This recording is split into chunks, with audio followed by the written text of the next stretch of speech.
ఏడవ రాశి తులారాశి వారి జ్యోతిష్యం గవ్వల శాస్త్ర ప్రకారం చూద్దామండి. గవ్వల శాస్త్రాన్ని లకుట ప్రశ్న శాస్త్రం అంటారు, చింతామణి శాస్త్రం అంటారు. 9 గవ్వలు 3 సార్లు వేసి వాటిని లెక్కబెట్టి వారి జ్యోతిష్య వలన ఆగస్టు నెల శ్రావణ మాసం ఎలా ఉందో, శ్రావణ పౌర్ణమి ఘడియ, అలాగే మా జంధ్యాల పౌర్ణమి ఘడియ, అలాగే మరి జ్యోతిష్య బలం చూడాలంటే మాత్రం ఋషి పంచమి ఘడియ ఎలా ఉందో చూద్దామండి.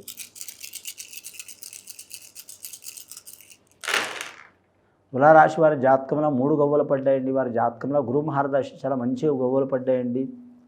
వారి ఉద్యోగ విషయంలో కలిసి వచ్చే అవకాశాలు ఉంటుంది. అలాగే మాత్రం వృత్తి వ్యాపార విషయంలో వృద్ధి కాలేని వారు వృద్ధి అయ్యే అవకాశం ఉంటుంది. అలాగే రుణ చిక్కులు ఉన్న వారికి రుణ చిక్కులు తొలగిపోయే అవకాశాలు ఉంటాయి.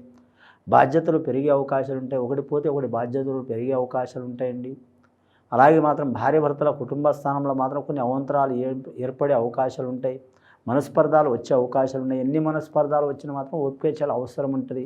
బిజినెస్ వ్యాపారం చేసేవారికి, వడ్డీ వ్యాపారస్తులకు, బ్యాంకు ఉద్యోగం చేసేవారికి, లావాదేవీలు చేసేవారికి, భూమికి సంబంధించిన వారికి, ఎంఆర్ఓ సంస్థ సంబంధించిన వారికి, ఎంఆర్ఓ ఉద్యోగం చేస్తున్న వారికి, అలాగే ఆర్డీఓ ఉద్యోగం చేస్తున్న వారికి మంచి యోగ బలం కలిసి వచ్చే అవకాశం ఉంటుంది. వ్యవసాయ రంగంలో ఉన్న వారికి కూడా కలిసి వచ్చే అవకాశం ఉంటుంది. నర్సరీ రంగంలో ఉన్న వారికి కూడా కలిసి వచ్చే అవకాశం ఉంటుంది. అని ముఖ్యంగా ఈ రాశి వారికి చూడాలంటే మాత్రం చేసే పని మాత్రం కత్తి మీద సాము లెక్క ఉంటుందండి. ప్రతి పని మాత్రం పోటీ ఇచ్చే అవకాశం ఉంటుంది. నమ్మిన వారు ఇబ్బంది పెట్టే అవకాశం ఉంటుంది. ఇంట్లో కొద్ది వరకు ఒకరి మనసులో ఒకరు ఉండరు, ఎవరి ఆలోచన వారికే ఉంటుంది. నమ్మిన వారు ద్రోహం చేసే అవకాశం ఉంటుంది. ధన విషయంలో చాలా జాగ్రత్తగా ఉండాలి. రాశివారు సామాన్యంగా ఎవరికి నమ్మరు, నమ్మినట్టే ఉంటారు, మాత్రం చాలా జాగ్రత్తగా ఉంటారు. మీరు జ్యోతిష్యంలో నమ్మినంటే ప్రాణం ఇస్తారు, నమ్మలేదంటే ఒకసారి మోసపోయినంటే రెండోసారి అస్సలు నమ్మరు. అసంటి స్వభావం ఉంటుంది, మొండి స్వభావం ఉంటుంది, గుణం భోళా గుణం ఉంటుంది. కానీ తొందరపాటు నిర్ణయాలు కూడా ఎక్కువ ఉంటాయి తులారాశి వారి జాతకంలో. ఇప్పుడు నడుస్తున్న ఘడియ మంచిగా ఉన్నాయి. గవ్వలు చూడాలంటే అండి మొదట 3 గవ్వలు పడ్డాయి, తర్వాత 5 గవ్వలు, ఇంకా 5 గవ్వలు, 13 గవ్వలు పడ్డాయి. ముఖ్యంగా విదేశానం వేరే దేశం వేరే రాష్ట్రం పోవాలనుకునేవారు టైం తీసుకోవాల్సిన అవసరం ఉంటుందండి.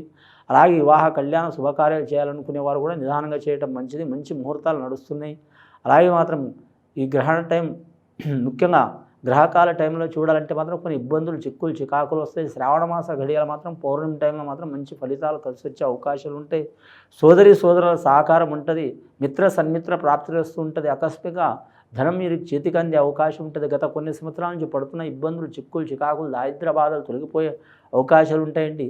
మీరు ఎవరికి పూజ చేసినా చేయకపోయినా మాత్రం ఖచ్చితంగా మాత్రం ఆ పరమేశ్వరుడికి పూజ చేయడం చాలా మంచిది. ఏకాదశి, మాస శివరాత్రి, అలాగే వీరి జాతకానికి సోమవారం పూజ చేయడం చాలా వరకు మంచిదండి. ఇది విని చూసి ఆచరించే తులారాశి వారికి సర్వశుభాలు కలిగే అవకాశం ఉందండి.